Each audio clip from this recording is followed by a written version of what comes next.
I've got a fridge, but it was always off because there was never anything in it, and there's no point in having a fridge on if there's nothing in it. One of the first things to go if you've got no money is you're not going to feed yourself. We get people who are in employment that are struggling.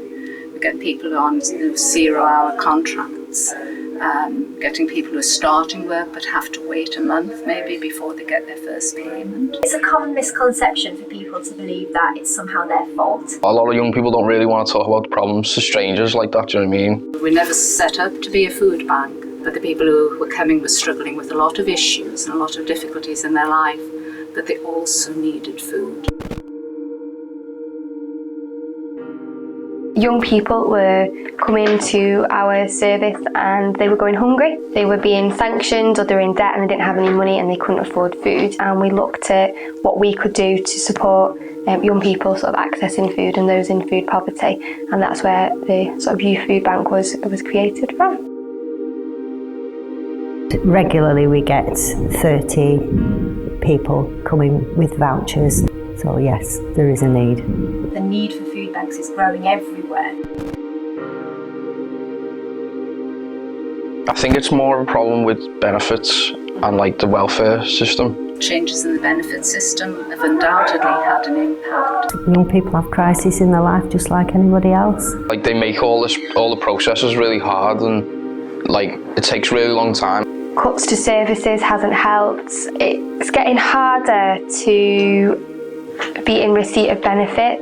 For people like me, like I was trying to claim for GSA. I didn't know that I had like mental health problems. The mental health service, we get referrals from them. A lot of mental health issues mean that young people are needing food banks more and more. So like after a while of being unsuccessful at that, I've only just went to get ESA today, which is like disability benefits. I applied for ESA like the beginning of last month, so it's been 2 months, and I only went for the interview today, and he said it could be months from them deciding. So I was like, what am I supposed to do for money? And he was like, I don't know. Even like when you're on benefits, the cost of shopping bill does not match someone's benefit. This day and age, people should not literally be begging for food.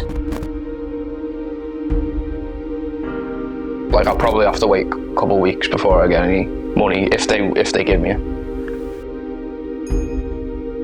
Yeah, I think people feel a bit too proud, and that's not a bad thing. But like if you're hungry, you need food. You know what I mean? Some people who come for the first time, they say that it took them a lot to cross the threshold because they'd never been in that situation before. Sometimes they were the people who would help others, and now they're in the position of needing help, but they didn't want it because they still felt that sense of almost stigma attached to coming to a food bank. It's natural to be nervous, but they mustn't let that be a barrier to coming to the food bank, and we will do our best to make sure that they feel as comfortable as possible when they attend.